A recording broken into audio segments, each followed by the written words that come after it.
Albert Einstein said, "Don't think about why you question, simply don't stop questioning."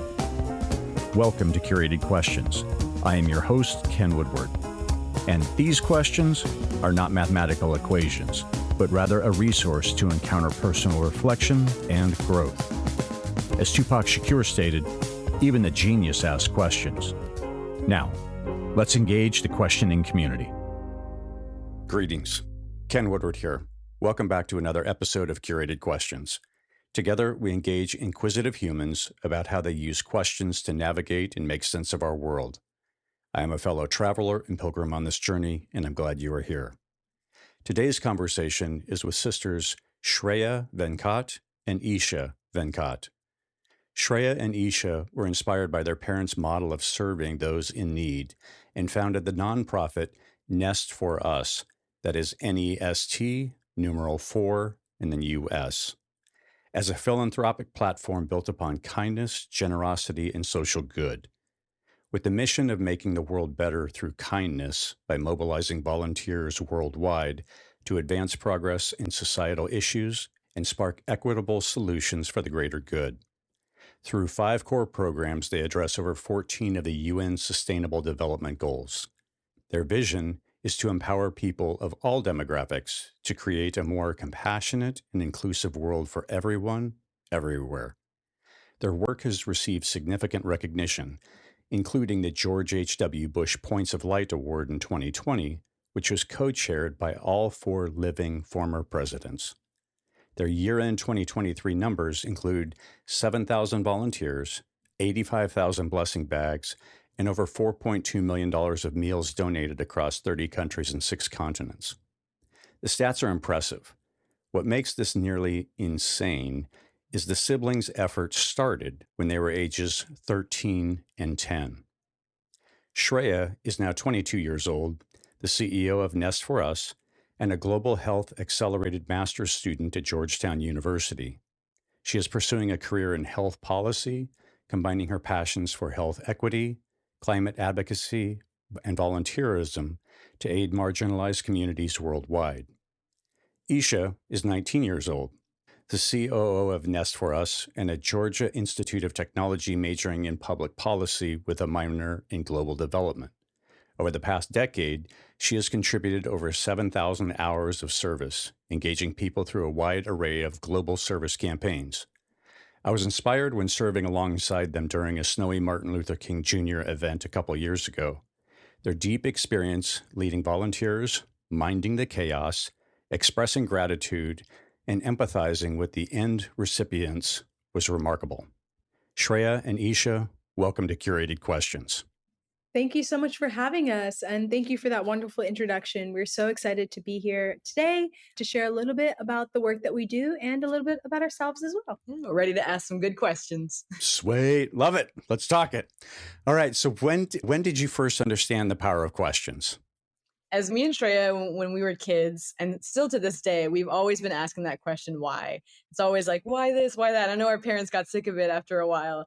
We were those kids asking, are we there yet? At a road trip that we took, always questioning. And that kind of took flight and form in a lot of different ways. We would always love going to the library and going and reading books with our dad and going to different science museums. I think we've gone to every science museum and children's museum in the United States. Nice. And just really exploring all these different topics and really been able to open our minds to so many different experiences, both inside and outside of school as well. And I know we've had a lot of different experiences too that have helped shape that too.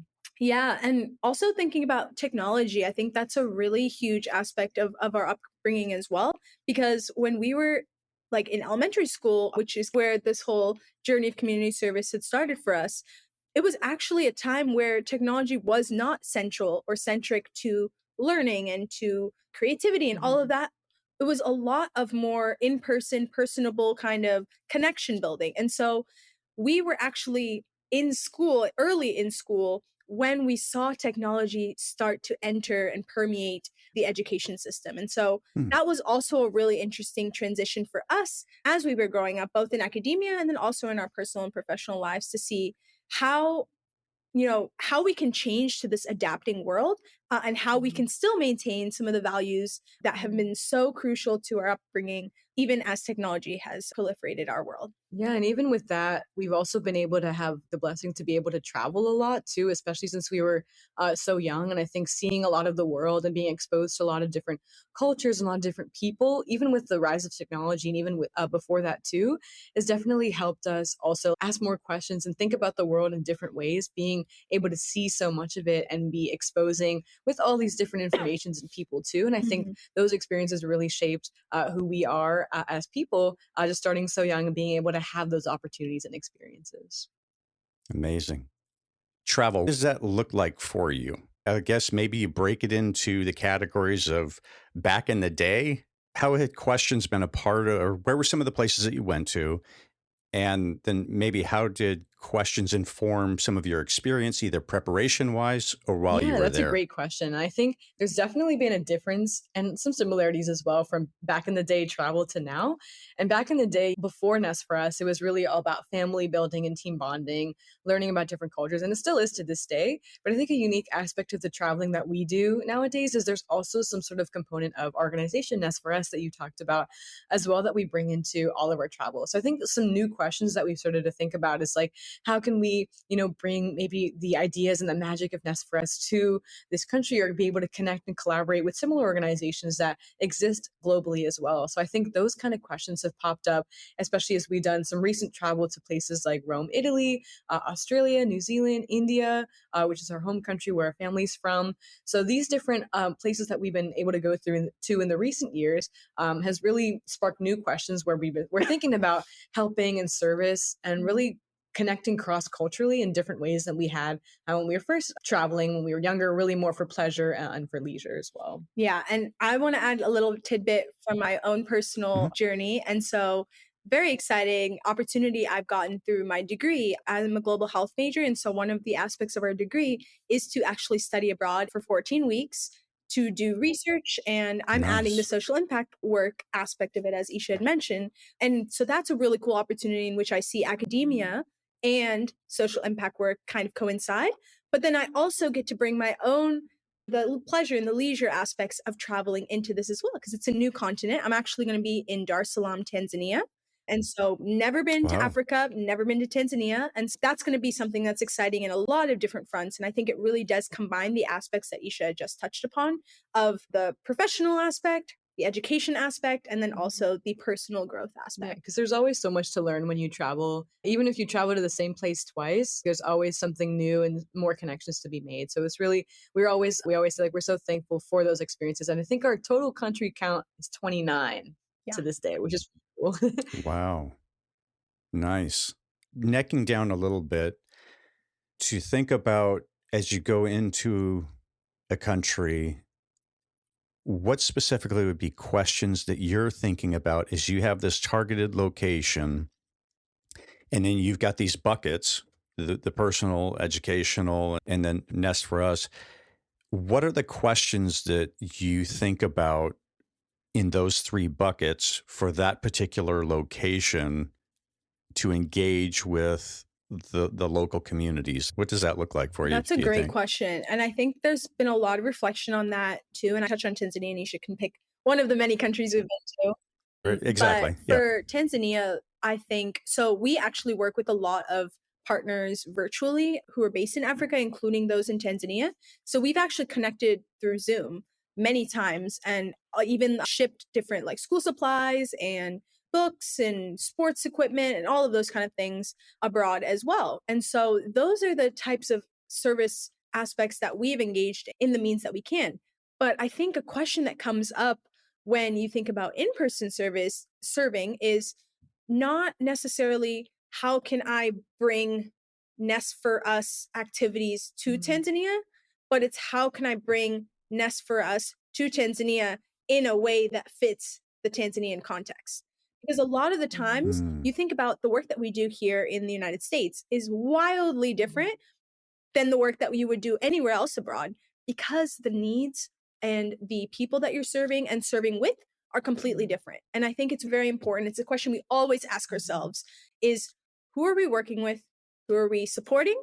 And what are the needs as said by them so that we can go and provide support as needed by the community. So I think that's like the big, if you could summarize the entire experience in one question, I think that would be that question. Yeah, and I can touch on that too and give an example of when this question was in action with one of our other countries that we went to, I think 2 years ago, which was India, which is our home country. And with going with the same idea in mind of like, how do we not impose our own maybe views or prior biases of what we think social impact work looks like on another country that we have a connection with, but we don't have that innate, intimate connection that the local people there who have lived there their whole lives know.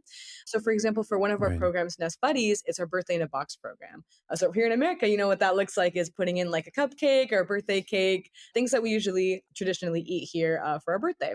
But in India, it's a lot different. They have different traditional sweets that they give on their birthdays that are made specifically for that special day. Another important question we had to ask was like, how do we also remain culturally conscious and make sure that we're not just putting in a birthday cake, but the kid's going to be like, I don't actually eat this. I eat something else for a birthday, and connecting it in that sense too. So it was a really cool learning experience to think like, how can we best listen and learn to the community members there in order to create the best change possible and a change that really fits well in the context of the country itself. So those are some examples of ways that we've been able to think, and global action is great, but we don't want to be a bother or cause more problems by implementing our own solutions. So I think it's really important for us to talk with the people and have these connections that are authentic and beneficial for everyone involved.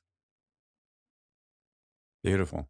That being aware of targeting or serving the local need and then listening to what that actual need is.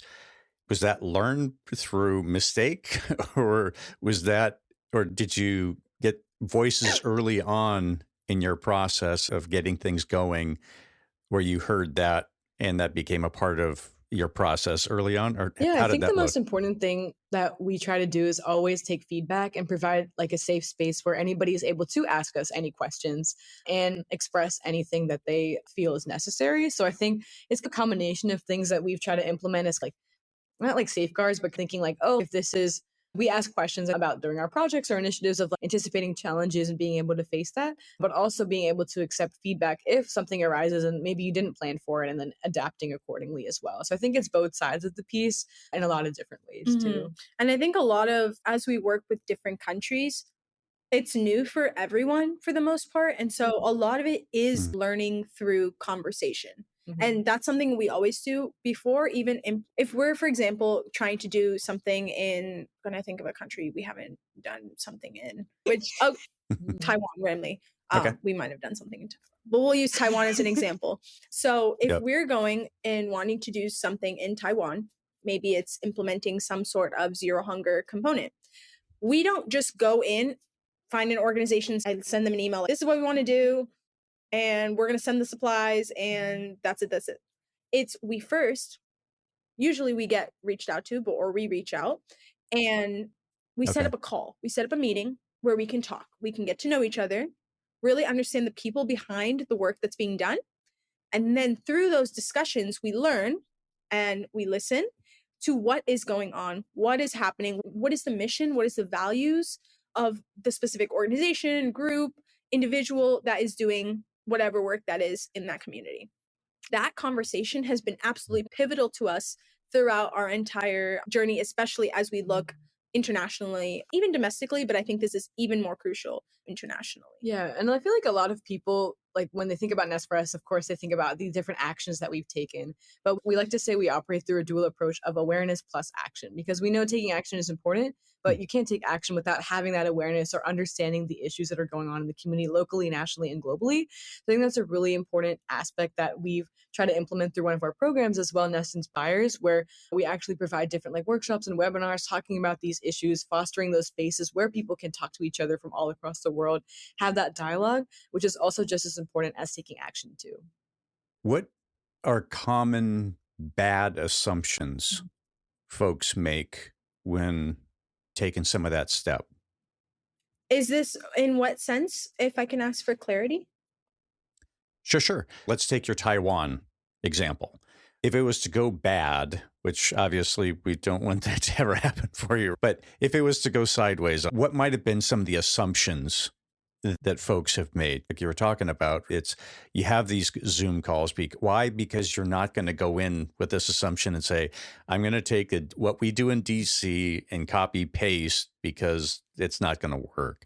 So are there any particular assumptions that you see, whether it's industry wide or just, hey, I want to do good, so I'm going to assume I'm going to send you a bunch of these clothes or whatever. I'm going to go out and buy a bunch of these things and give them to you. What are some of those assumptions that somebody like myself stepping in, trying to do good may make? And it might be better to, oh, hold on just a second, pause, ask a good question, or what might that look I like? think it comes from being someone doing work from a Western point of view, I think is really important to consider. And again, for the most part, when you're looking abroad, there is a lot of assumptions that are being made on both sides of what a Western outlook on social impact is versus a not Western outlook on services. Okay. And we see this a lot also. So in terms of the support that we provide, a lot of it is capacity building centric at the moment with our international partners. And so we have shipped several different supplies, like school supplies, especially books, educational materials. But for the most part, a lot of our support has been through advocacy, like professional development, those aspects. So for the most part, those Okay. don't tend to be approached with much hesitation per se. But I think a lot of the times we see that there could be language barriers, there could be like digital divide situations. And so there are instances where we, as young people who have only been doing this work for 8 years and are self-funding, getting funding from mini grants, not as much resources, even though we do have international exposure. I think there is an assumption that when you come from a Western point of view, your first instinct is to give money or to give resources. And that's almost an expectation from the other side. And so for us, it's important for us to showcase the value of the other aspects of service. Now, while these supplies and resources are essential, we know that empowerment, we know that leadership, professional development, providing skill sets to young people especially is absolutely essential to ensure productivity in any context. And so I think for us, going in with that mentality and being able to share and discuss why we think that's important and learn from them and see if there are any gaps in those areas that we can support, I think that's where we tend to start. And then if it goes well, and as it goes well, we get to then engage in more conversations and see how we can provide further, more tangible support. Yeah, and I'd also go on the flip side and talk about another assumption as well. I think from the more developed side, when we think about the people like our volunteers and then the people that we serve, I think there's also an assumption sometimes that, oh, like these people, they don't have any money, they don't live with anything, so they're just going to be okay with any type of food. Like they just need a can to survive, that's enough. And we really try to break that assumption because people are people no matter what. People have preferences. People should have preferences and should be able to have access to whichever kind of food or resources that they like. They're not just numbers on a paper that all need like 5 cans of rice or 5 cans of beans. So that's an assumption that we've really tried to break too with organization by being able to have 5 core programs. We actually started initially with just one, but we saw that people need a wide variety. They shouldn't just be constricted to just one thing. So we provide things like fun things too. Like we have pastries and cookies and chips, and we were talking about like birthday items. Even this morning we were giving out toys as well. So we really try to approach it as not just like these people are below us or there's a hierarchy or anything like that, but it's like, these are people too who have their own unique needs and preferences for the foods and the resources that we provide. So we want to make sure that we treat everybody with that same kindness and empathy that we would give anybody else, regardless of their socioeconomic status. That's beautiful. If we go back a little bit to the beginning, what questions did you consider as you were standing things up, as you were developing Nest? What were some of those early things that you're considering and wrestling So there was a with? lot, for sure. There was a lot of questions at the beginning. And there still are. And there still are, but different questions. So I think as you mentioned earlier, I was 13 when we officially started NEST4US. I was Isha 10. was 10. And so you can imagine It's amazing. what would be going on in a 10-year-old's brain and a 13-year-old brain. So I think from the get-go, something that we had in our brains is, and this has been ingrained in us for so long, there are so many people in this world that don't have access to basic necessities and support systems that we are oh so privileged to have. And for us, it was that thinking of why couldn't we be the people to be able to step up and spark change and change even one person's life? And a lot of that had to do with the way that we were brought up and seeing the impact that we could make on even just one person. And I think that started off quite early for us back in elementary school when we'd be exposed to different, when we'd come along with our parents, especially to different community service events. It could be things like PTA events, like library, different fairs, et cetera, et cetera. Like a lot of different events that were happening just locally in our community. And we'd come along and see what's going on. And we had so much fun doing that when we were younger. At first, of course, like waking up at 6 a.m. for a PTA breakfast, any kid is gonna be like, oh, why?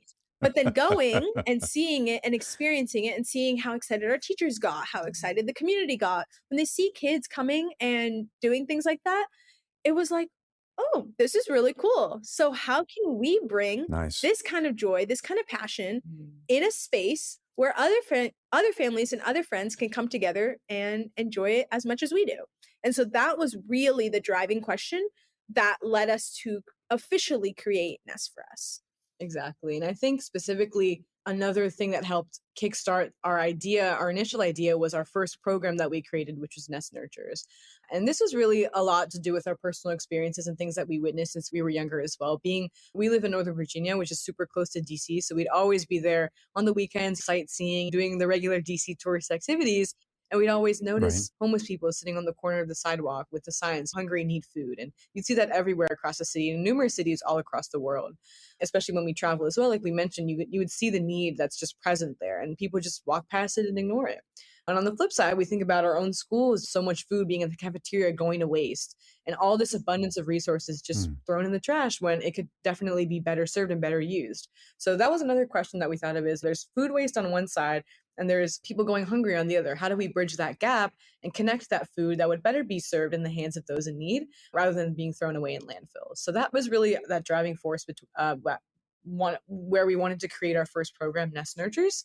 And then you can talk about why we have 4 more programs in addition to Nest Nurtures. Yes. So we realized that not everyone might necessarily be passionate about getting involved in hunger. So obviously everyone is aware that addressing zero hunger is important. I hope so, because it is.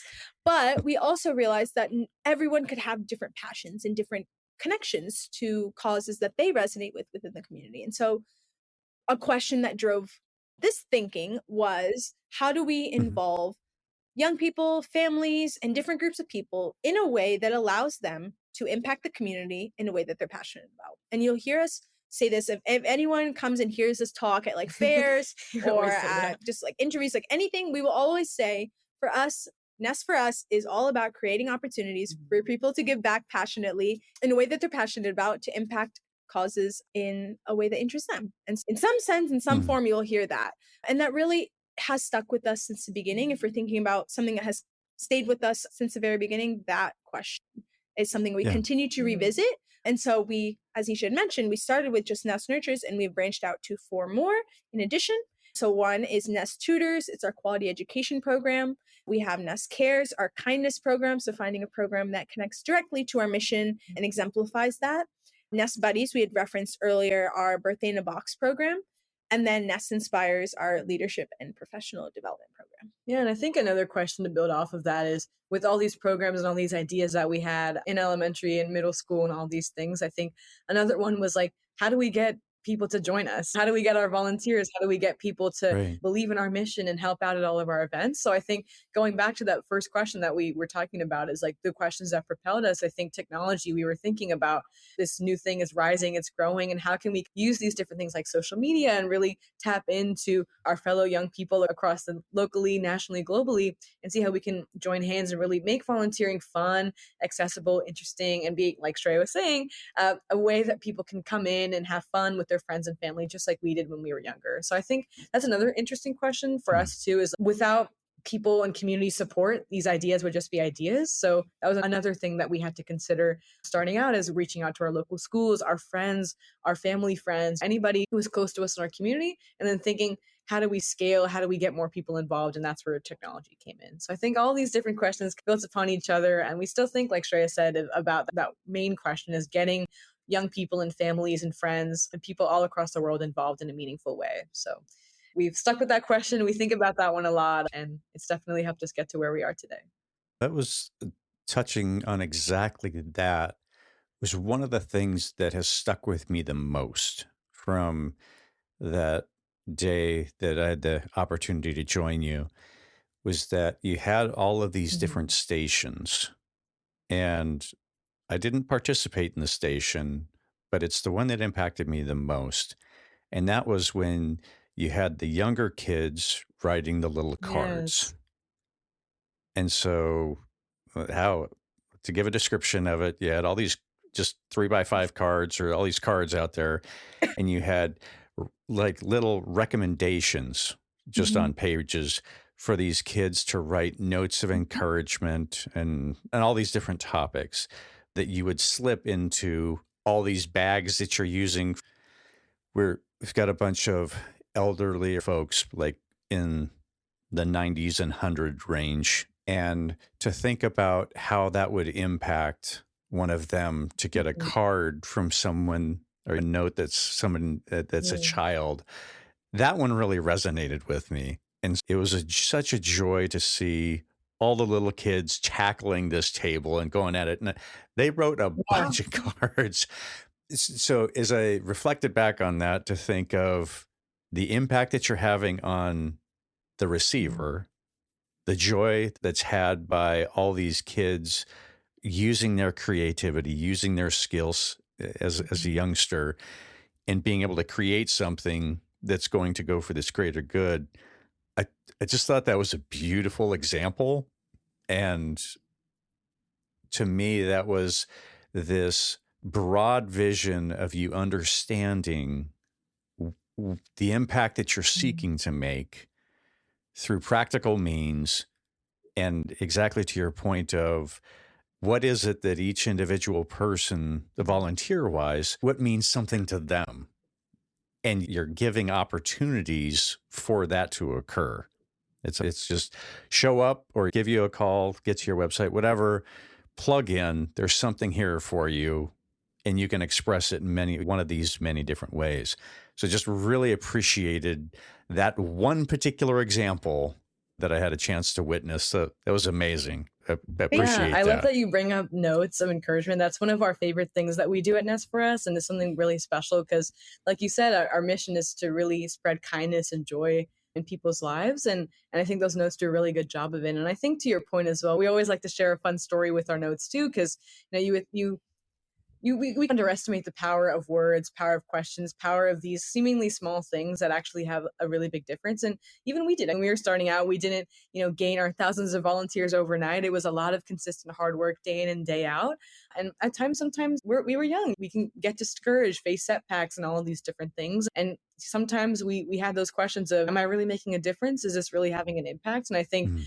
one time we were serving in DC, helping those people that we would see on the sidewalk since we were very young. And we were giving out our bags, like you were mentioning, our little food bags filled with notes. And we were doing that for a couple of months at that time. And we were there one time, and one of the men that we were serving, who was unhoused, had come up to us with a big stack of notes in his hand. And we were like, what's this? And he had told us that on days that he's feeling sad or feeling lonely or feeling like nobody's there for him in the community, he takes out these notes and reads them. And it reminds him that there's somebody out there that cares. There's somebody out there that Wow. loves me and is there in my corner. And that really made our day and realized, wow, like this is really making an impact. And Wow. even just that one person, we've changed that one person's life. And that definitely is a story that happened years ago. And we continue to bring it up in everything and Mm. every person that we talk to because it really did make an impact on us and reminded us of the power of words and the power of just being there for someone. Oftentimes people think, I don't have any money. How can I volunteer? I'm not an adult. I can't help. But it's really those simple things and those really easy. Everybody can take out a nice little 3x5 card and write "We love you" and send it to somebody, and it really can change someone's entire life. So those are things that we try to push, especially for young people, because when you learn something when you're young, it tends to stick with you when you're older. So trying especially to go to schools and talk about kindness and engage them in kind acts and different things like that is really important to us as well. Ooh, I want to bring up a quick thing that we do for younger Mm. kids as well. So for the notes, anyone can do it. I want to Yes. also clarify. I know in an example, kids were doing it, but we work with a lot of different corporate businesses as well. They love like it. we went to Amazon last month. We had Intact Tech, Cisco. Like we have all these different corporate teams that also love writing notes and doing some of our other projects, but the notes are definitely a fan favorite. But the other initiative that we actually started a few years ago is called our Kind Nest carts. And so these things are literally mobile carts with kindness reinforcing items in it, little tidbits, and we give them to classrooms. They're meant for classrooms.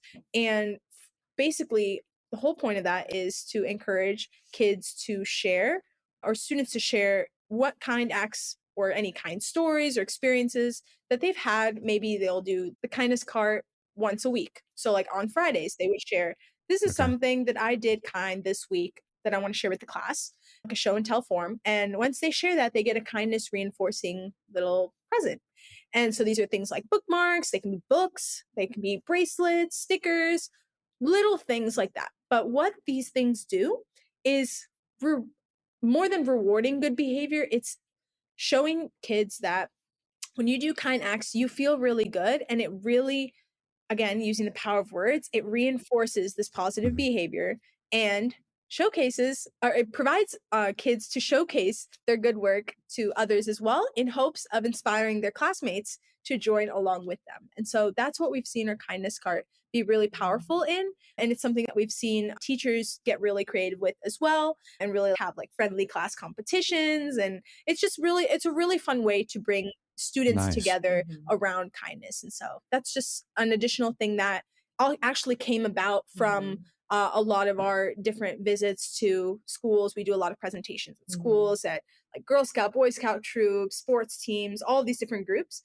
So we learned that this is something that kids tend to like. Yeah, it's really important for us too, because even if we go back to questions we were asking in the beginning, is sometimes events or in our community volunteer events, you'd have to be like 18 or older and things like that. So we would always think we're young people and we can do it. So like, why don't we have the opportunities? So I think providing opportunities, especially for young people to give back, like we have people as young as 3 and 4 on our team, as old as like 80s coming together and volunteering. So I think it's really important to show people that you don't have to be an adult or necessarily have any special skills to volunteer. And there's no restriction or age limit for NEST4US, which I think is another reason we've been able to grow so much. Is we literally, if you like this program, if you really like NEST tutors, if you really like NEST cares, you can go dive deep into that program. And if you want to do 2 of them out of the 5, all 5, you can pick and choose whatever you'd like. So I think having those different opportunities has really helped bring a lot of people on board on our team and really spark a lot of kindness across the community.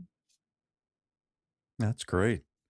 And the cart idea, something that flickered through my mind here also, is that by virtue of going through that process, the kids are having the opportunity to publicly communicate something that they're doing, right? Where we so often say, don't say the good things that you're doing. And there's an element to that where it's not the advertising, but this is a way to genuinely share and to be able to express that joy that comes with it amongst all of your peers. And there, I think there's a real beauty in that being able to say it out loud that, yes, I did something intentionally to be kind. And this is what it looked like. Yeah. So that's a neat Thank thing that you're you. doing. And I just want to add a quick point on that. The importance of this being in a classroom as well. A lot of the times within a classroom setting, as students, we understand this, we get siloed in academia, which is all well and good. But there are a lot of aspects of community that could go missing within a classroom setting. And so this is another opportunity for teachers to be able to bring aspects and values and cultivate these environments for students to feel like they can openly share something that isn't necessarily graded or something that has the academic pressure put on it. It's just something exciting for them to share.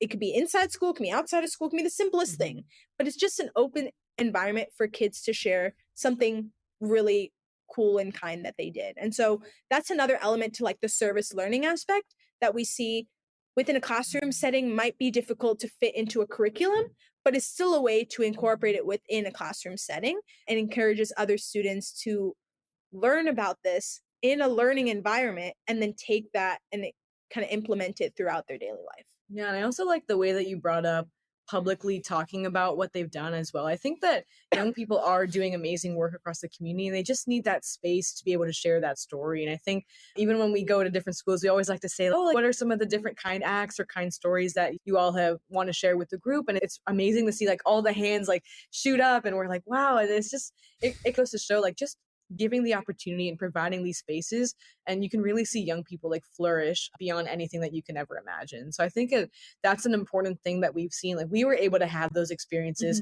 from our family, being able to have this idea and them not to say, oh, you guys are just kids, you guys just focus on school. But for our parents to, start and encourage those spaces really opened and changed our lives seriously. So for us to be able to hopefully maybe change the lives of the kids that we go through and give that space, I think is really beautiful and something so simple, but something really powerful. You had just mentioned the community. You used the phrase go missing within the community. I'm going to take that one as a takeaway for me to think on the categories that, quote, go missing because it's not academia, because it's not reading, writing, arithmetic. And realistically, you're going to be living in community for the rest of your life. Exactly. So how can we incorporate some of this in? Because you don't have no idea if it's being incorporated at home or not, right? You both have experienced parents who are very community focused. And in a day when it's so focused on what's on the screen in front of us, that to have that broader view, that's remarkable that you're given this opportunity to help widen that view for all these kids and to have a tangible thing that they'll be able to hang their hat on at the end of the day and say, yes, I have done something this week. Exactly. That was intentional. Definitely. Wow. As you've added some of these different projects and you've expanded beyond just the initial, the first one was nurture. Is that right? All right. All right. Paying attention. All right. So what are the questions that you work through as you evaluate adding more of these opportunities or categories? Yeah. So we always start with, and this is something that's a logical format that has seemingly worked for us over the years. So really starting with one, what is the problem? What are the things impacting the problem? Why is this a gap in our community? And this is not something that we sit in our room at our dining table and talk and be like, okay, so this is the problem, and then get up. It's we go out in the community, we observe, we watch, we listen, we talk with people. And from these conversations, we don't create programs like this. It takes time. It takes a lot of observation. It takes piloting. It takes going and volunteering with other organizations. This is an absolutely immensely crucial step. And it's something that a lot of people tend to overlook, especially when they're trying to start their own initiatives.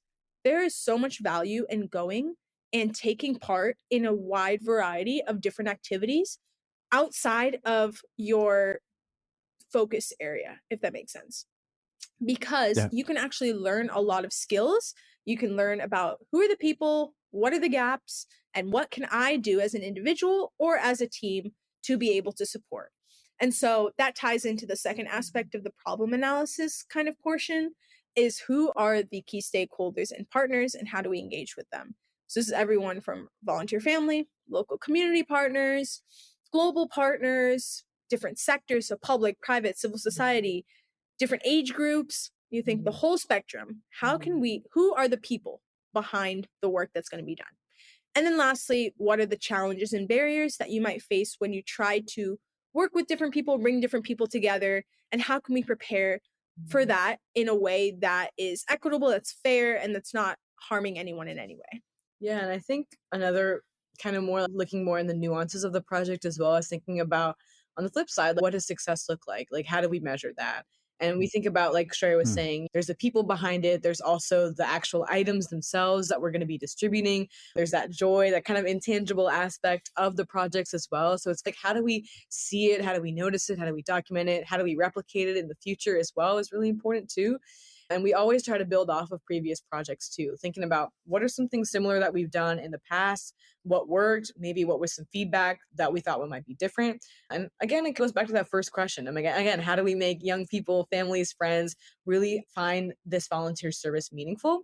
And we've been able to incorporate a lot of that different feedback into strengthening our initiatives. I think one of them is, it's a little silly, but one of them was, hey, we want music at the service projects. We want a way to bond with people. And we were like, yeah, that's a great idea. So we made a NEST4US playlist, and at every project we go around and we ask everybody, what's a song that you want to add to the playlist? And it's continuing to keep growing with all the volunteers Wow. being able to impact them. It's a small little thing that we pack in the bags, and we like to go around and do something fun. But I think that's like an example of a way we try to make the different services more exciting. Even this morning we had a project, and we were playing Christmas music, holiday music and everything, because it's the holiday season. We're packing different toys. So just different things like Yep. that, where it might seem small, but really listening to the community, be able to adapt from a previous project where maybe that something that wasn't there before can be implemented in a fun way in the next project. That's a great example. Very creative, though, of pulling in all the voices. And to your point of wanting to make this fun for those that are engaging, wherever Yeah. they're coming from.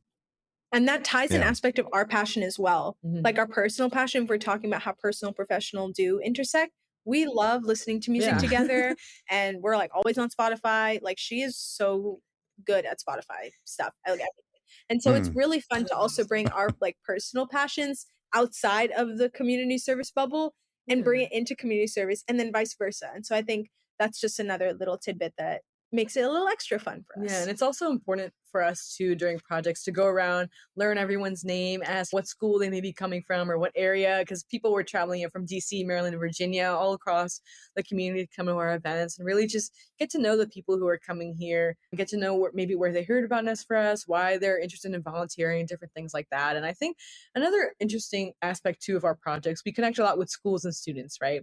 And some of them may come in with other things like, hey, I'm here for service hours or service learning hours, or for other of these like extrinsic reasons.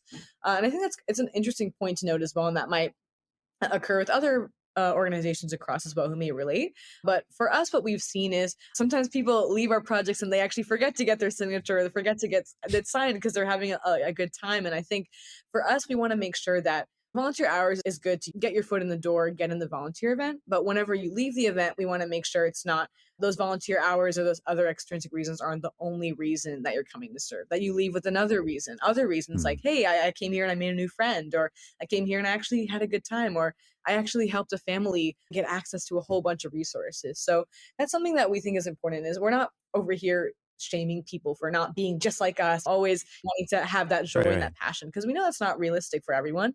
But we want to make sure that when you're in the event and you leave the event coming out with this increased awareness and this increased idea of what social impact and service can actually mean. It's a really interesting balance of the quantitative impact and the qualitative impact. So the quantitative impact can mean 2 hours of your time. Yeah. The qualitative impact is I was able to not only bring a lot of joy to others, but I got to take 2 hours off from sitting at my computer and doing homework, even though kids do your homework. Please do your homework. But you take a break from sitting at your computer all day and going out and doing something in the community that got you on your feet, got you moving, getting connected with people. So you see that tangible and intangible aspect combined, and both are equally as beautiful.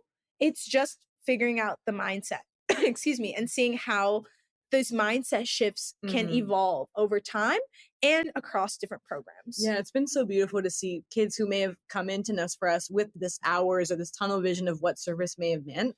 And we've seen them really come out of their shell, becoming leaders actually in a lot of our different projects that we do, stepping up. And again, like Shreya was mentioning earlier, like learning some of these skills of leadership and communication. Like you may think it's just a simple volunteer event, but there's so much that can go behind it. We've seen people become best friends through some of our projects, which is so cute to see, or even like mother-son duos or different duos like that who've been able to meet and strengthen bonds or create new ones. So it's really cool to see people get out of the volunteer event more than what they thought they would be getting out of it coming in. So I think we've been able to have a lot of like successful examples of that. And it's just great to see that as we continue growing as an organization. For the volunteers, are there any questions that you use to engage when they're coming in? If somebody's, I am here to get my service hours. I am here to check a box. Anything that you do, any question wise in that world that you use to engage, to perhaps break them out of that shell a little bit So quicker? we always ask what volunteers prefer to engage in. We don't even call them service projects anymore, actually. We call them community give back events. And that's because we've actually, we used to only do one project per like event, but now we do several projects at one event. And so when volunteers come in, they can essentially pick and choose what type of activities they want to take part in. So maybe we'll ask our volunteers, are you guys really feeling like which of these projects are you really feeling like engaging in today? And so even just asking that instead of just saying, you go there, asking them what their preferences are, and then providing them, okay, then based on what they say, oh, maybe you can try out this. This is how we do this. What do you think about this? Is this something you're interested in? And then if that doesn't work, then we dig a little deeper. We go, okay, so what are your passions? What are you interested in? And these are genuine questions that we ask. And then that second line of questioning, usually for the most part, tends to get them more comfortable and provides a more open space. We are not denying this. There are people that come, we'll ask the first set of questions, not a positive response. We'll ask the second round of questions, not a positive response. But that's okay. And for us, it's an important thing that we've learned over the years is you can't force anyone to do anything, and it's not fair to force anyone to do anything. But the best that you can do is cultivate an environment for anyone who wants to be there or who doesn't want to be there to feel as welcome and as fun and as enjoyable of an experience as possible for them to have. So that's our end goal, is to make sure that people who come to our project, regardless of what mindset they come and leave with, are able to take part in something that is meaningful in some sort of way. Yeah, 100% agree. And I think the biggest thing that we try to do is always just talk.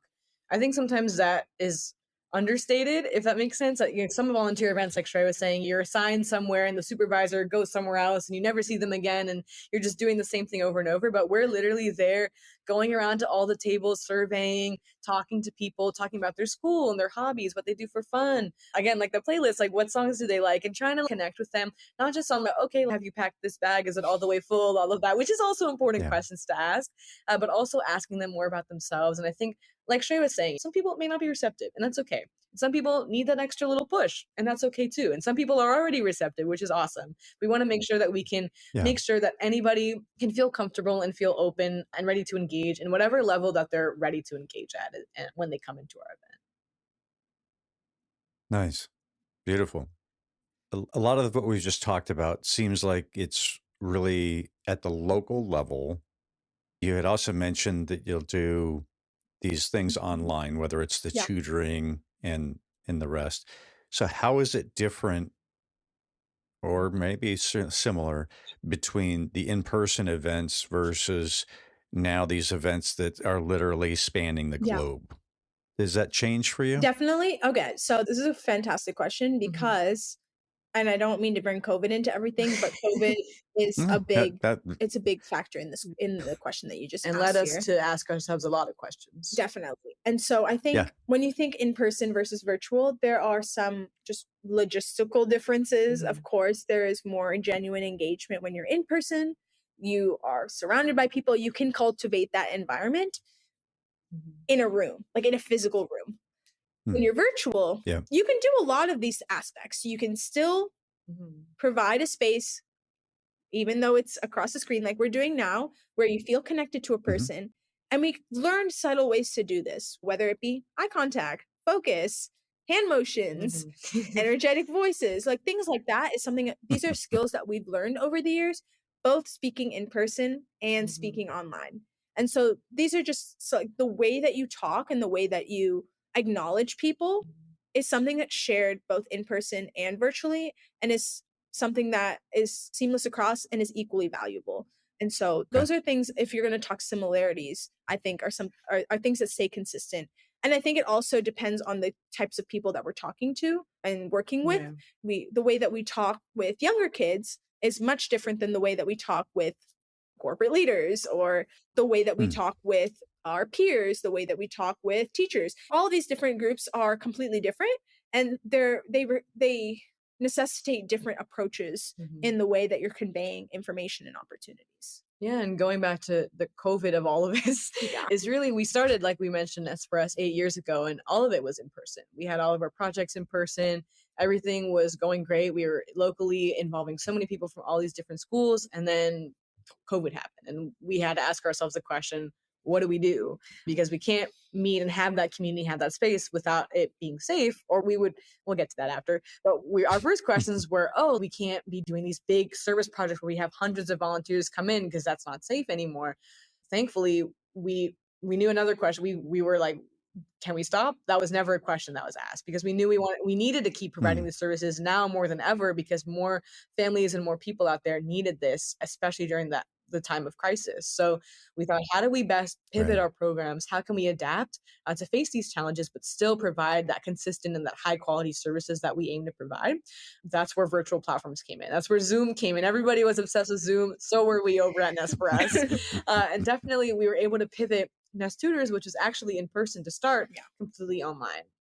And for us, it was really an important lesson too for us, because we're the founders. We want to be everywhere. We want to see what's going on. But it was really important for us also to take a hands-off approach in order to reach as many people as possible. And especially also to cultivate youth leadership, which is something that's at the forefront of what we want to do, is make sure that youth are given that opportunity to lead and develop these important skills and have those spaces of comfort that we were talking about.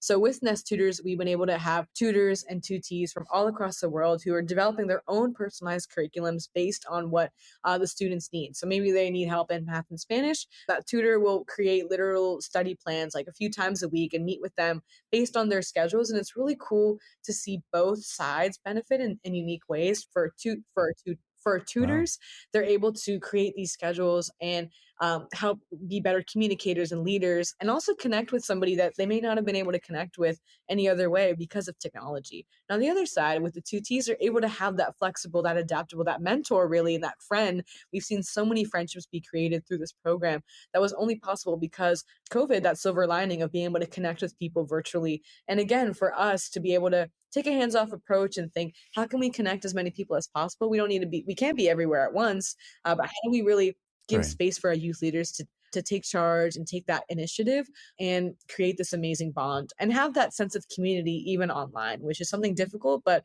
definitely was made possible with that peer-to-peer connection. And that particular program, has that just been US based, or is that expanded beyond the borders It's here? expanded beyond the borders. And actually, when I'm thinking like 2020, we actually had the majority of ours done internationally.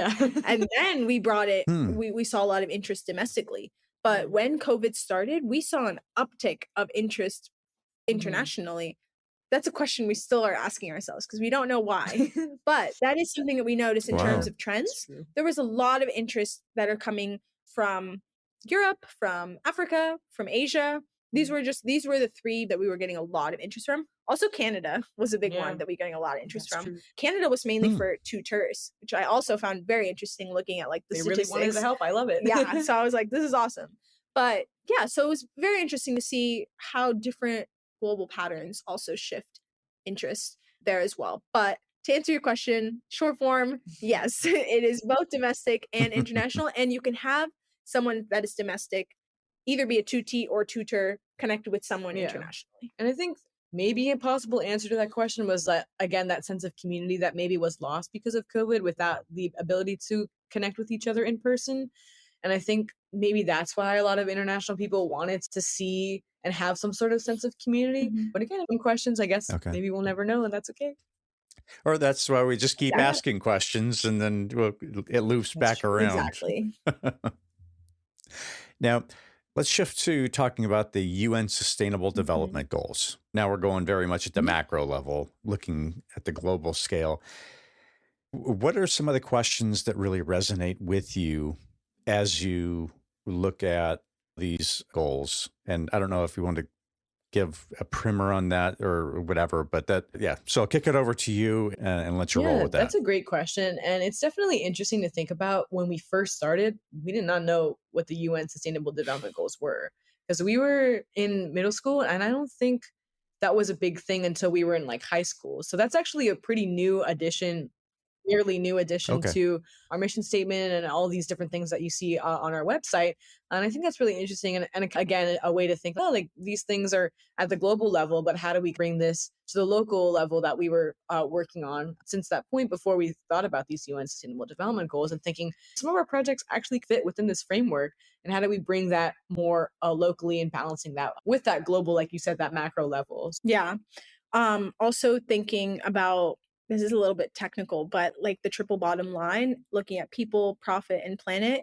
And you can see how the Sustainable Development Goals encompass these three aspects in different ways, and how there is a way for you to impact any of these three aspects throughout the UN Sustainable Development Goals. So if you're really interested in promoting economic growth, you can focus on the profit aspect. If you want to look more at poverty eradication, you look at the people, then you look at the planet for climate action.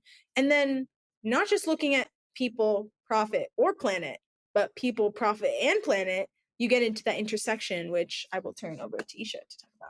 Yeah, that was a major question for us once we first started learning about this and thinking, hey, how do we bring this to our community? Is really like, how do a lot of these SDGs, there's 17 of the goals, a lot of them they interplay with each other, and they're actually, a lot of them connect with each other. Climate change, climate action, and zero hunger, for example. These two seem like totally different SDGs. They're like, one of them is at the front of the list, one of them at the bottom of the list. You might think they're not even related at all, but it's really interesting to see that these two can actually interplay. And one of our programs, Nest Nurtures, that first question that we asked when we were thinking about Nest Nurtures was bringing this lack of access to consistent food and this food waste that was happening.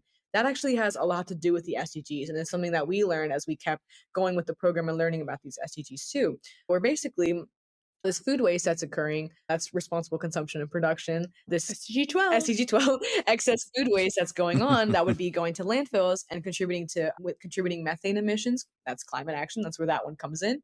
SDG 13, I believe. And then instead of that going to waste and contributing to climate change, we're instead redirecting it and instead giving it to families in need, which tackles zero hunger, poverty, partnerships for the goals, because we're going in and partnering with people from businesses, corporate businesses, your Panera Bread, your Crumble Cookies, your Whole Foods, all these different major corporate chains. And also on the flip side, partnering with places like food banks and homeless shelters, people who are giving the food.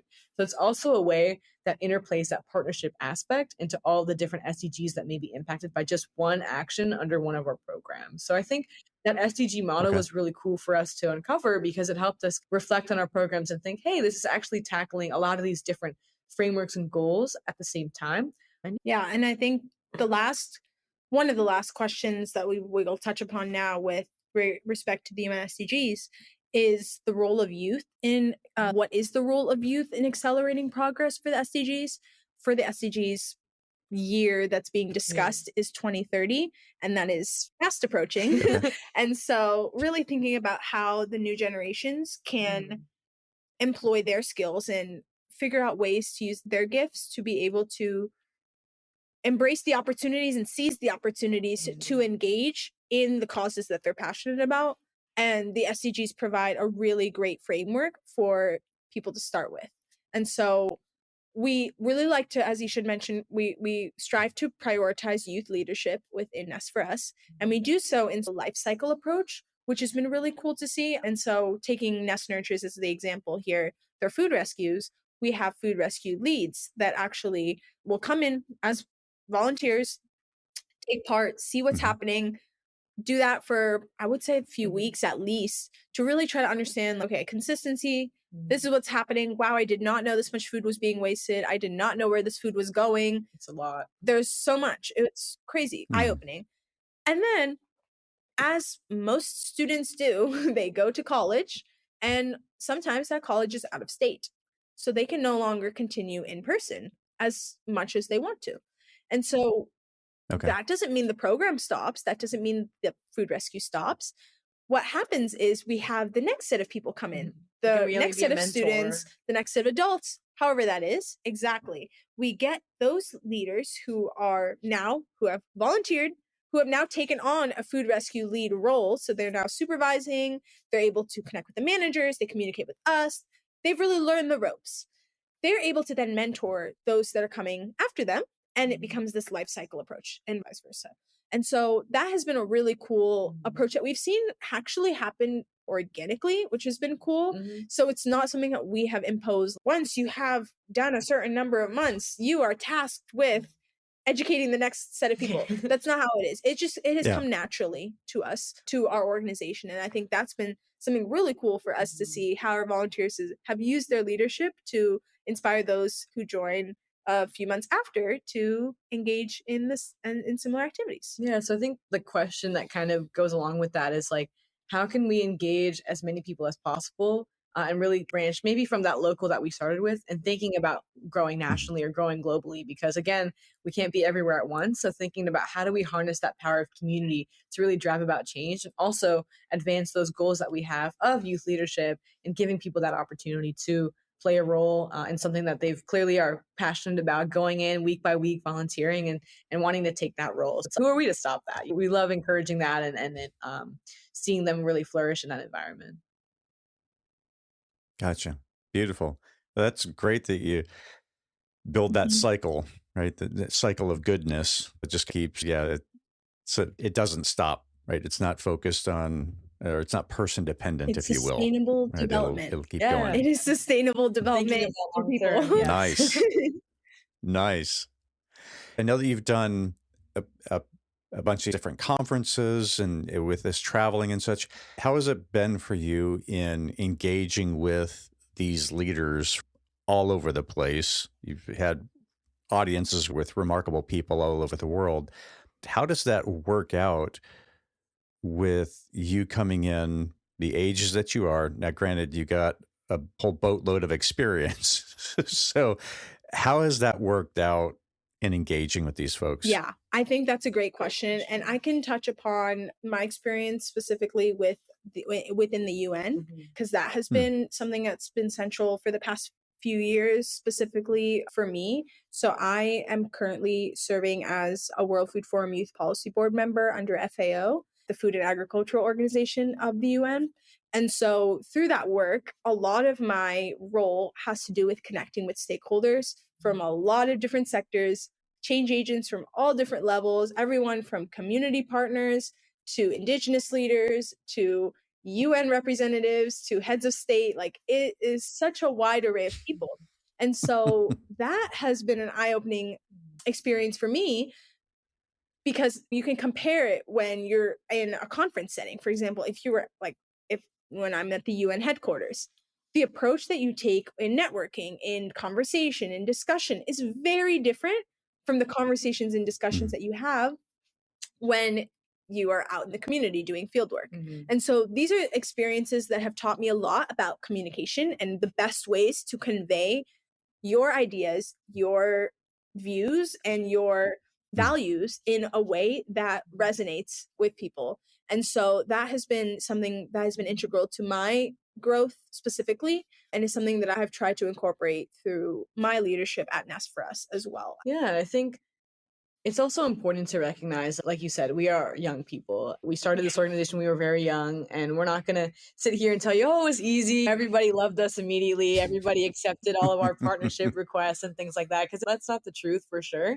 Especially in the beginning, we were so young and minority in a lot of different aspects, race, age, a lot of different things. So you think like when two young sisters come up to you and ask you for any sort of things, you're going to be like, what? No way. Like they don't have the experience that us adults do or different things like that. I think for us, it was really important. Those no's definitely hurt. They hurt a lot. But for us, it was important to look at them as more of like, when one door closes, like 5, 6, 7 more open up. And maybe if one organization maybe didn't believe in us in the beginning and our power to make a difference, there were organizations that do. So I think that kind of goes along with these different conferences and these big events. There's always going to be those few people who are like, what are they doing here? They don't belong here in the room, but there's always going to be those people in there that do. I think that was really important is to not focus on those people that don't, but really there's a community, there's an arsenal of support that do believe in us. And we have been able to accumulate a lot of partners. And because of that consistency and that hard work that we've had since the beginning of, yes, we have this idea and we're not just going to, the no's are okay, but we're going to keep working and we're going to keep trying, was really important for us. And I think that same kind of energy and that spirit has kept up with us, even in these different conference settings where we may be told no, we may be trying to hand our business card to somebody that actually happened to her, to a business, her business card to somebody. And she looked at her and she said, oh, I don't need this. So I'm not going to take this from you. It's a waste of time, like word for word. Wow. So I think with things like that, is even at this stage, you may think, oh, we've had a lot of different impacts and had a lot of these different things, but even at those high levels and being invited into those spaces, maybe even then your voice isn't heard. So I think it's important for us to remember there are people that are in our corner that will support, like we said from the beginning, our parents, our family, our friends, all of the partners who believed in us since day one. I think remembering that is super important. And going off those conferences too, we've met some incredible people there who share our same mission and share our same goals. And it included added benefit or nice bonus that we've been able to see from that is through our Nest Inspires leadership program, is bringing those activists, those change makers that we've met at these cool places traveling, and actually bring them to our local community through our different events that we do online. Again, that power of community that can be cultivated through online mediums is so cool. And being able to have them come like free of charge and inspire our community members who may not have ever had access to people like from the UN or from these high level spaces, and be able to talk to them about these issues and learn from them is such a cool experience that we're happy to share with our community, because we know it's such a blessing for us to be in those spaces and learn and connect with these people. So connecting them to the community is really important to us, and we try to do that as best as we can. And something from a personal side for us, we've also met some of our best friends through the conferences, through the different experiences that we've had, both on the field and in these high level spaces. And so I think that's just an additional aspect. A lot of people think that if you're engaging in these spaces, it's work all the time. And while it is, it requires a lot of commitment. There are aspects in which you're connecting, especially when you're connecting with fellow youth. We get very excited and we get to connect and talk and share about experiences. We ask the hard questions, we ask the easy questions, we share stories, ideas, frustrations. So it's really cool to see people who are in the same, we call it like social impact friends, basically, those who are doing similar work to us. And we can relate more than we could relate to people who might not be in that specific career path. And so that's just an added level of joy that we get from these conferences as well. And it's something that we cherish a lot. Yeah. And I also say one more thing too, is even with like preconceived notions too, of when we enter the UN room and people think, oh, they're just kids. I think those mindsets have also changed too, as they've heard us speak and talk about the work that we do. We've seen people who may have initially been hesitant to talk to us or think about our organization and actually change their minds and come and talk to us and different things like that too. So I think there's an element of also, we put in the work and we showcase that, and then it's, oh, okay, like it, and that makes sense now. So I think some of those mindsets, we like seeing people be able to ask those questions, expand beyond what they traditionally think is social impact. So we're happy to hopefully be those people as well who can help change those different mindsets, especially in a place like the UN, which is really cool. Yeah. Wow. Now, based on that, the word that's coming to me at the moment is hierarchical. Are there any particular questions that you think are not being asked or do not get the attention that it deserves? Yeah, I think a lot of it has to come, and this is, I've had so many conversations about this, with what is the role of young people in sustainable development in general? Because when you go to these conferences, a lot of the times it is maybe like 20, 25 speakers in, all squeezed in to like 2-hour session, and it's timed. They talk for 2 minutes, and while it's very cool accomplishments, it's a lot of, our country has committed this much money, we've done this, and we've done this, and we've done this. But there's no, there has been a lack of description or explanation of where can young people come into play with this beyond just, we need young people, but how? And so I think a lot of that, those questions have spurred our interest in figuring out how to forge these pathways of opportunity for young people to get involved, not just in grassroots work that we do primarily through NEST4US, but also looking into the policy space and seeing how we can use our voices, use our experiences to influence the way that the law works, the way that investments are directed. A lot of these are now shifting less from the service aspect to the advocacy aspect. And so I think that has been a really powerful thing for us that we've learned through asking questions and hearing the lack of these questions being asked within these spaces.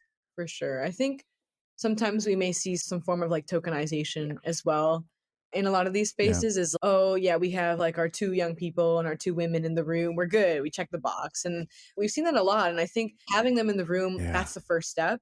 But actually advocating and using their voices and creating the programs and implementing it, that's really where the true action and the true impact is being made.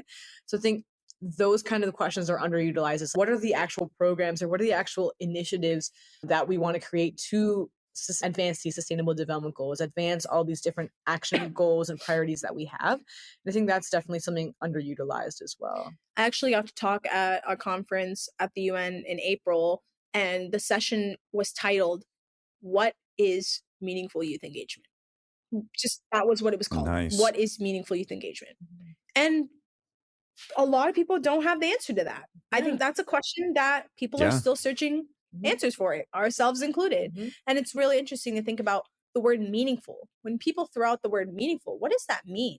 So what does that mean? What does that mean? So like things like that, where you have questions and you think about, okay, we hear this word being thrown out everywhere, but what does it truly mean? And how can we put this into practice in a way that actually integrates the communities that you want to be part of this, part of the entire decision-making process into the mix? And yeah, I think another important question too, thinking about sustainability too, is a difficult one, but it's like, how do we balance addressing urgent needs, like right now, short-term needs, with building that sustainable long-term solutions that we need? I think that's one of the most difficult questions, like not just for social impact, but like for the world in general. It's like there are things happening in the present right now, but we also need to prepare for things that are going to happen in the future and long term, and thinking about that. That's one of the most important things that we strive to think about with NEST4US too, because we're on the grounds, we're seeing like people are going hungry. People don't have access to 3 meals a day, and they're literally like, without this food, they cannot survive.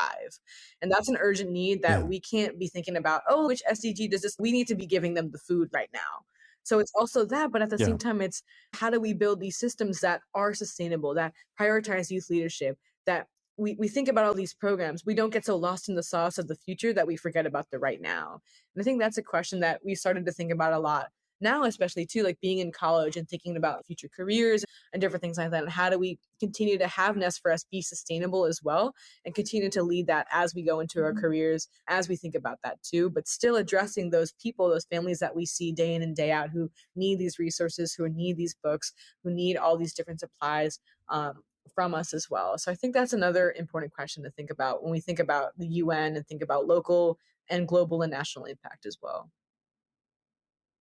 And at this point, are you just stumbling, fumbling, trying to figure your way through that? What does that look like for you currently? So I think, touching on the example that Isha had just given, something we started actually quite recently is our community resource distribution. So a lot of the work that we've been doing through our programs has been supporting other orgs, but a really big goal of ours for years has been actually directly giving the resources to families within our community who are in need. And so that is something we've actually been able to put into practice with the support of a lot of community partners that we are so grateful for. And it's been amazing to see, even just starting from like over a year ago and seeing where we are now and how these distributions have evolved, the lessons we've learned, the impact that we're making, the needs, how those have changed, how those changed during different seasons. Yeah. So all of these questions are things that we've asked ourselves over the past, I'm just going to say year for the sake of this example. But it's been really cool to see. And like today was such a monumental example of that. With we had our holiday special community resource distribution. We had so many families come with so much food. We gave out so many toys. We gave out so many resources. And it was so heartwarming to see, reflecting on how our first distribution was and how this distribution was. And it's not even the fact that there was more than twice or 3 times the number of people there. It wasn't even that. It wasn't even that. It was the fact that we have been able to provide so many opportunities. We had families, we had like mother-son duos, we had people coming in from Maryland, yeah, from DC, like all of that was different schools. today. So like reflecting Wow. on how things have evolved, again, very naturally, has been something really cool for us to think about, and is something that we always question in terms of, is this making an impact? Yes, it is, because it's making an impact right now. And so next year, we could completely change our model, because there might be needs that aren't being met with this current model that emerge next year. We don't know. And so that's something that we're always thinking about, is how do we adapt our programs and our projects to reflect the changing needs and the changing environments, but still maintaining true to our mission, to our vision, to our core values. Yeah, 4 years ago, we wouldn't have even thought of putting a mask in one of our bags, but that was a need, that was necessary. So that's an example of one of the ways that we've had to adapt. And I think what Shreya was mentioning, that important word of reflection, is something that we definitely try to take in consideration when trying to balance those immediate and sustainable needs as well. Especially like now, it's December. We always sit down at the end of the year. We take a look back. We're like, dang, we did all this. We forgot already. And we look at all the different events that we've done, and we think about going into the next year, what is going well with the distributions, with our online programs, with our in-person activities, different things like that. What's going well? What are people telling us? What do we need to edit? What do we need to change? What do we need to keep the same? Because some of these things we've kept the same for, like our notes have barely changed since the beginning. We've actually expanded the groups that we give the notes out to, true. actually. But it's still been several years since we've changed that, because that's something that works. That's something that we've seen.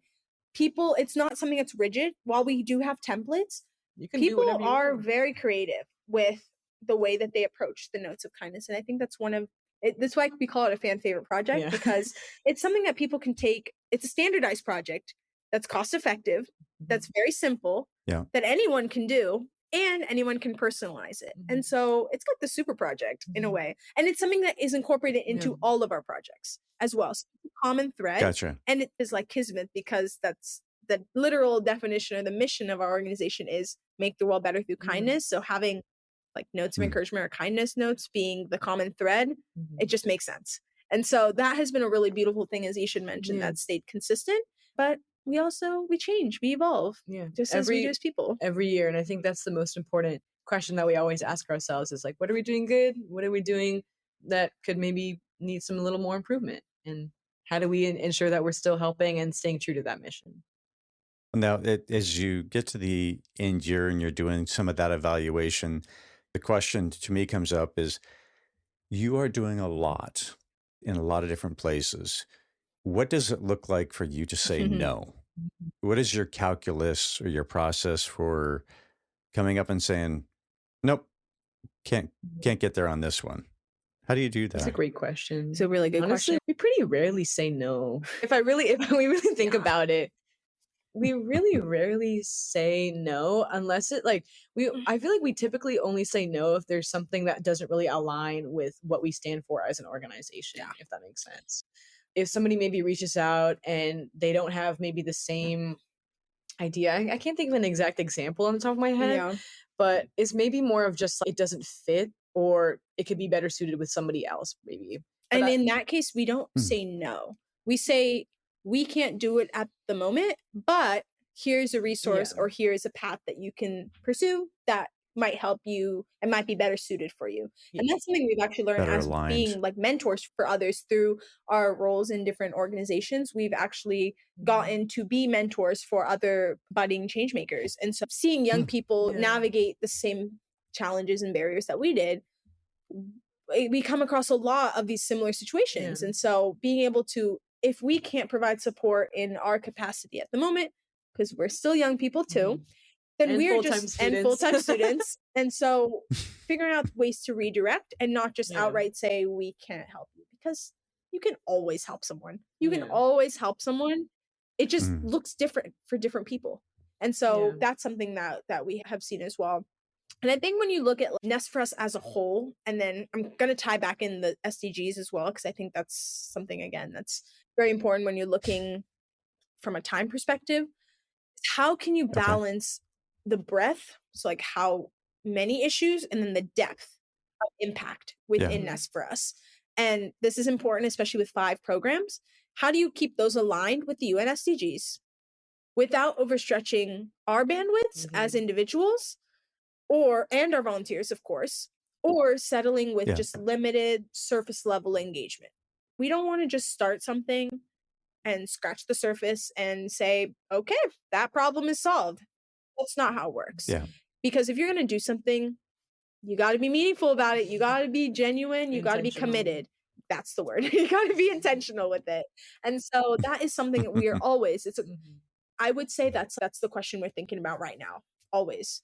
But really right now is something we're really thinking about, is how to manage with 5 programs, provide as many opportunities as we can, but also leave room for self-care, leave room for pursuing our personal passions, like all these different things that make us individuals outside of the work that we do. Yeah, and I'd also like to add too, even sometimes opportunities come our way and initially we'll be like, no, like this is weird. But something comes across, something strikes us and we're like, you know what, maybe we'll give it a try. And sometimes that ends up being like the best decision that we've ever made. So I think sometimes our first instinct is to say, no, we can't, or no, we shouldn't. Like even with COVID, like we were like maybe this is a little difficult, but the important thing is thinking like, hey, like maybe what if we try? It's that yes and. What if we did this and it worked out? Instead of thinking, what if we did this and it didn't work out? I think looking at it from a more like optimistic outlook and hopeful, especially because we have so many different families and people in the community that are depending on us, we always try to think about them first too. Is thinking like, what if we did take this opportunity, or what if we did partner with this organization? Maybe something would actually come about that's pretty awesome that we wouldn't have imagined. That's for us, we never imagined would grow to this scale or this height. That's thinking like, we never even imagined this. Might as well take that leap and take that try and connect with somebody. Because again, that beginning stage that we were talking about, we had a lot of doors closed on us, a lot of no's. So maybe we can be that open door for somebody else and be that connection or that mentor or that partner that another organization was looking for, and it actually ends up being awesome. And I want to actually touch upon the opportunity that you had mentioned earlier of like looking back at our early days, right? Really being able to seize any opportunity that comes our way has been absolutely fundamental to the way that we approach NEST4US and anything, because of all not only because, but that's a big part of it, is because of all the no's that we've received. And I think we've really valued the power of opportunity. And for us, speaking at the UN and speaking at a local community fair is on the same level, because you never know who you're going to meet, what you're going to do, how you're going to impact someone. Anything can come out of it. And so for us, if we start thinking, this is a better opportunity than this, you get into this gray area that isn't going to benefit anyone. And so for us, it's very important for us to go with an unbiased outlook. What can we get out of this opportunity? How can we support others? And how can we continue to uplift the messages that we are trying to share through NEST4US? Those are like the questions that run through our head with any opportunity that comes our way, whether it be through inbox, through the people we network with, through social media, anything at all. These are the questions that run through our head. We evaluate those, we discuss. We also are, as you had mentioned, we are distinct people. So we have distinct skill sets. So there might be opportunities that are much well set for me, or there might be opportunities that are much well set for Isha.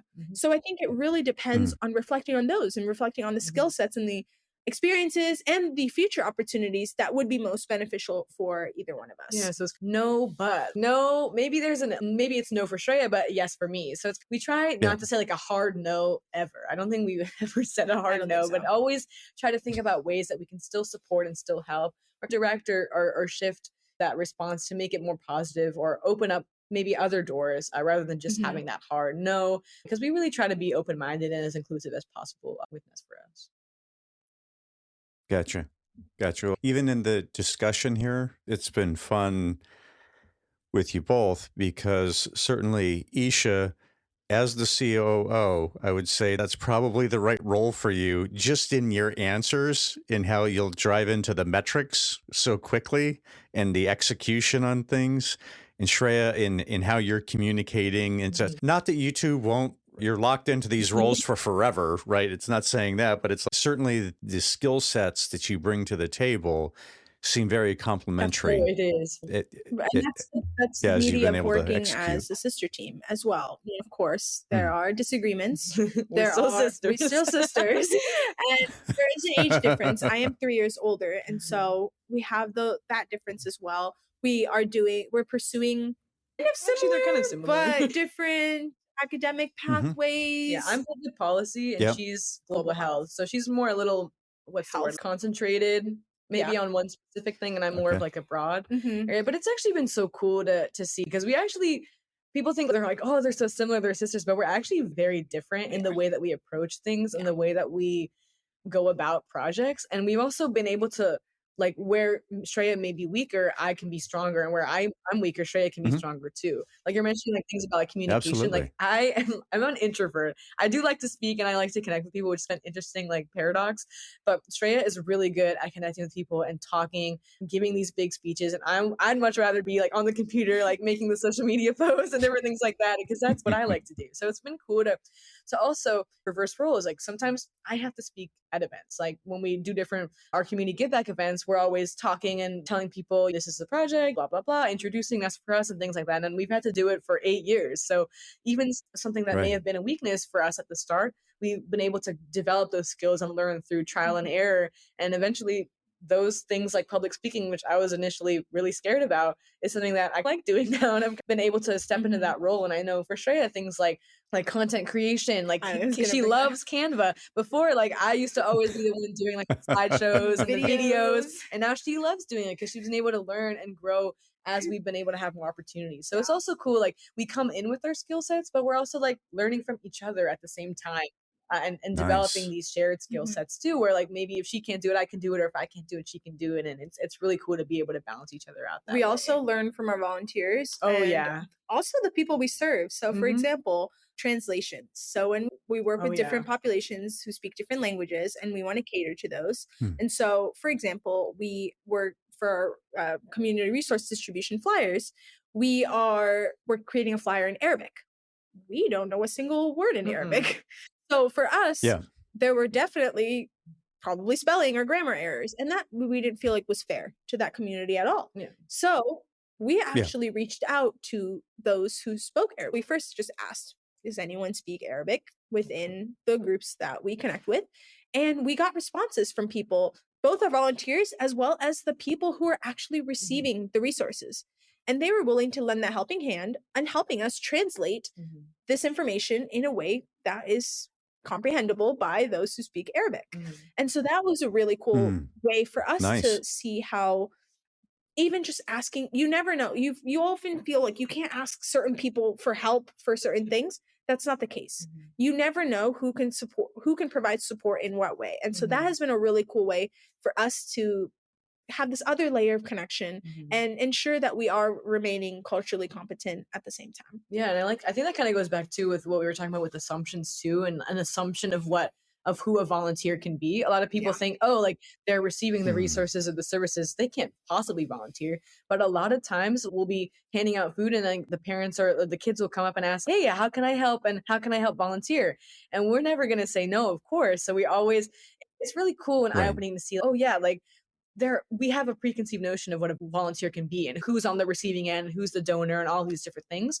But why can't both things be true? You can receive resources, but also provide resources and be that support for the community. So I think it's really cool for us to have seen that in action through NEST4US as well, and be able to, again, learn from our volunteers, really get that feedback and listen. And also listen to each other and listen to ourselves. And there's so many questions and answers that are happening all the time, even when we don't even know it. And it's just been really great to see that happen.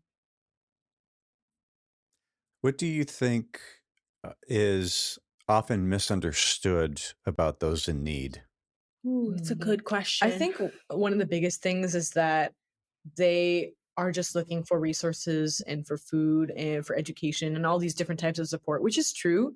But oftentimes what we've noticed in our own experience is that sometimes all they want is a listening ear, somebody to hear their stories, somebody to share that connection with. That connection is something that is so important, because oftentimes these people, they're living alone sometimes on the streets with people walking by them without even noticing them, without even glancing at them. And that can feel super alienated and super lonely. And that's one of the most important things. Mm. That's actually what Nest4US, the name means. People listening may be thinking, where did they get the name Nest4US? A nest is a bird's nest or a family or like a home for people. And we really wanted to be that home or that family for others who may not have that family to that family support of those people, that community that can really help them through tough times. And that for us part means for all of us, for anyone, regardless of age, background, wherever they come from, it doesn't matter. So that's one of the biggest misconceptions that we've seen, is that people just want to have that family and have these people are out there, they're looking out for me, they're supporting me, they're listening to me. One of our favorite ways that we do that actually recently is our Thanksgiving feast. We always, it's been 8 years actually since we started doing it. And going in, not just giving out the food, but sitting with everybody, talking in like this nice big circle, having a nice big meal, and just listening to everyone's stories. And it's just a sense of like, this is what it's all about. The food is great, the resources, they're all super, super important, but it's just being there and being willing and kind enough to lend that ear and that heart, honestly, is the most important that we've seen. Yeah. Wow. That's beautiful. Let me pivot towards starting to wrap up, but I do have, and I think you may have actually answered it before, but I do have this question. What is your right now question? And so this is the question that's beyond what am I going to have for lunch and who am I going to get married, or if I'm going to get married, to what is the question that you're wrestling with right now? So maybe you probably touched on the Nest one. So if we can do a two-parter and say, for what does this look like in your life with Nest? And then what does this look like for you personally? Yeah. That work all right? So I can start. So Okay. I am currently in my master's program. I will be, once I finish study abroad next in the spring, I'll graduate, which means I enter the big bad world and get to engage in a career of some sort. And so for me, I am interested in doing this dual career path of health policy work and then also continuing Nest4US in parallel. Even though it's not parallel, there's a lot of intersections there. But I think my big right now question is, how can I be the bridge between grassroots work and the policy realm in order to maximize impact in the most equitable and cost-effective way? And this is something that actually ties in multiple aspects of my life. So I mentioned my work with FAO. That's definitely tied in. I do a lot of policy work through that. Can tie in my work with Nest4US. I can tie in my work with my education, with school, with global health. I have a health policy final tomorrow. So I'm all in the health policy mindset right now in general. But then also thinking about the other experiences that I've had with working with different organizations and youth leaders and getting to hear everyone's ideas and experiences and just having all of those in my head of like, these are the conversations I've had with people, all these consultations, all of these different things that I've heard. How can we take these words and these questions and turn them into answers that is done in a formalized way? And so taking my experience of both working on the ground primarily, but also dipping my toe into the policy sphere, how can I, as an individual, help to bridge those two gaps to ensure that those on the ground, doing on the ground works, those ideas and viewpoints and experiences are being translated. And I hate doing the up and down, so we'll do a side to side instead. We'll say we'll be translated Fair to enough. the policy realm. How can we formalize this in a broader way so we can impact more people in a more cost-effective way? And then vice versa. How can we take those policies and make sure they're being translated properly on the ground in order to ensure that everyone has the opportunity and access and quality services that they need most?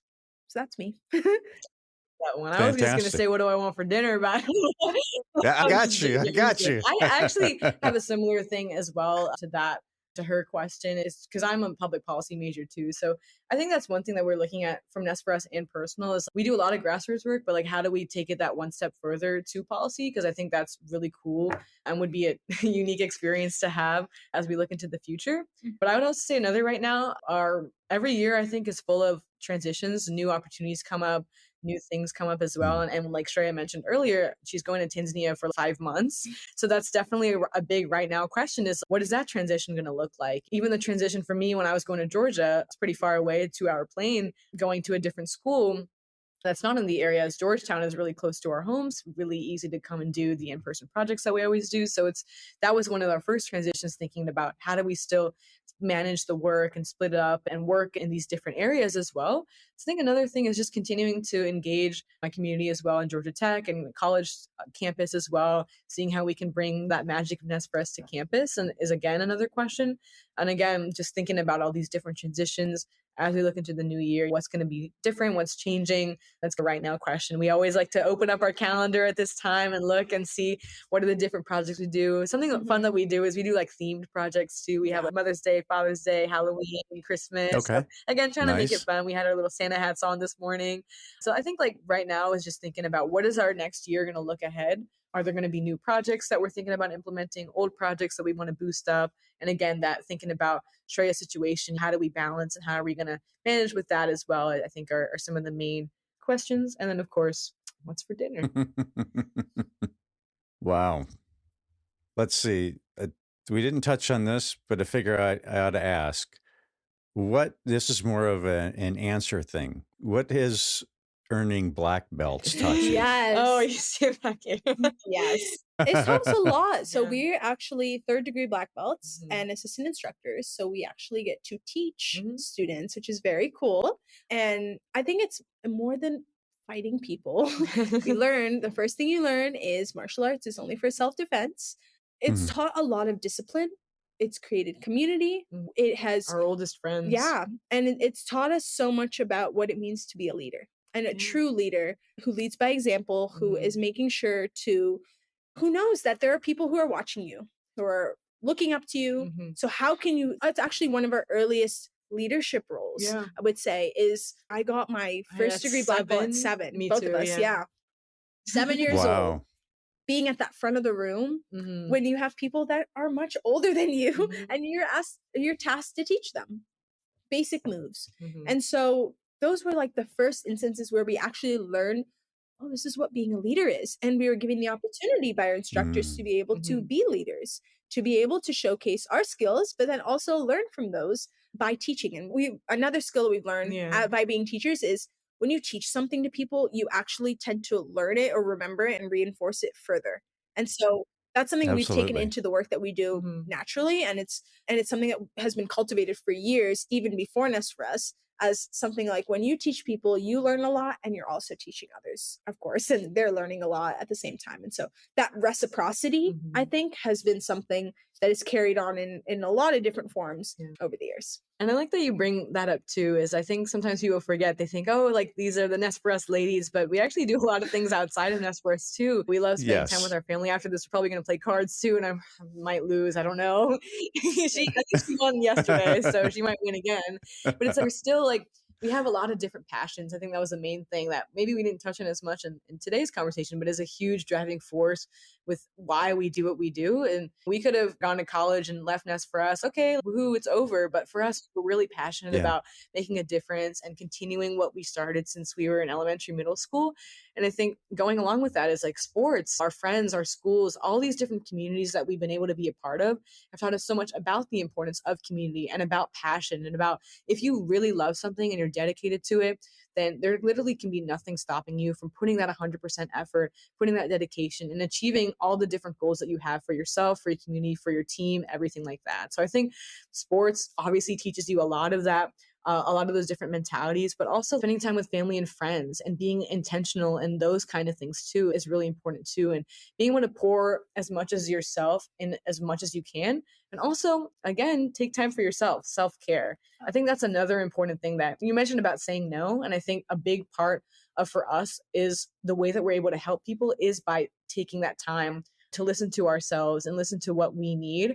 And a lot of that does have to do with sports and our hobbies and what we love. I remember when we were starting out and NEST4US was really starting to grow big in high school, our sports, like I danced, we did soccer as well, martial arts, like these kind of places were like ways that we were there to de-stress and have our friendship and our community. And I think having those spaces where you can really just be yourself and be calm with all the craziness is super important. Not that we feel stressed with NEST4US or anything like that, but we also want to provide that space with NEST4US that if anybody in their community and anybody coming to volunteer, maybe feeling burnt out from school, we hear kids talking about the SATs and all these different different tests and all these different anxieties.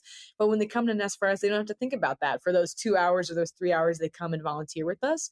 And we can be that safe space or that community that all of the sports and all the different school events that we've been a part of and that black belt that we got, we've been able to have that community. And again, it always comes back to that, creating that safe space where people can come in and feel loved and be able to have the opportunity to develop that discipline and that respect and those different skills across the community. It's really made an impact on our lives. And yes, we do sleep. That is another big question. Self-care. We sleep a lot. We sleep at least 9 to 10 hours every night. And that is absolutely crucial to our self-care routine to be as productive and take care of ourselves as much as possible. Because you can't fill other cups without filling your own. So that's another question. Do you guys ever sleep? Is a question we get all the time, and said yes, because sleep is absolutely essential to us. That is fantastic to hear. Clearly, y'all have figured out a way to expand the space-time continuum to be able to get everything done. I leave that up to you. When you get a patent and you make $1 billion on it, then okay, cool. Then you can. But it's lovely to hear that self-care is a key component to what you're doing. Because amidst of all those other things, if you just grind yourselves into the ground, then everybody. And I also want to be open here and transparent. We are not immune from hustle culture and toxic burnout and all of that. That has happened on many occasions for us. But it's something that we have learned over time to take a moment, relax, calm down, evaluate. What are my priorities at this moment? Is this something I should really be pouring my energy into? Are these the people that I want to pour my energy into? A lot of these questions have arose over the years as we cultivated relationships, as we have not cultivated relationships. And so I think that has been a big part of our connection, transformation over the years. And really thinking about, while there are moments where you do get consumed by all the stressors that happen in life, you need to learn to take those moments of calm, understand critical reflection is very important, both individually and of course together as a leadership team is very important, not just once a year. It happens very frequently. And so those have been extremely crucial for us. And so I didn't want us to paint a picture that we are perfect human beings, because we are not perfect human beings, even in the slightest. I wanted to clarify that in terms of there are a lot of aspects in which stress affects everyone. And so that is just something that I wanted to put on the table as well. Yeah, and we always try to make time as well. If we're going through a day and we don't have time for either watching an episode of our favorite show or listening to music, then we think that something has gone wrong. Like, we always need to have some sort of calm reflection time or just me time. And I think that some people think we have our Google calendars and everything and we're blocking out schedules, but we sometimes forget to block out that me time. And we're thinking about, we have to block out this time and this time. And self-care is also just as important. And we always like to say too, with volunteering too, people think I don't have the time or I'm too busy. We think you don't have to have the time, you got to make the time. You make the time to go hang out and all these different things. You make time for school, you make time for, hopefully, for self-care. You can also make time to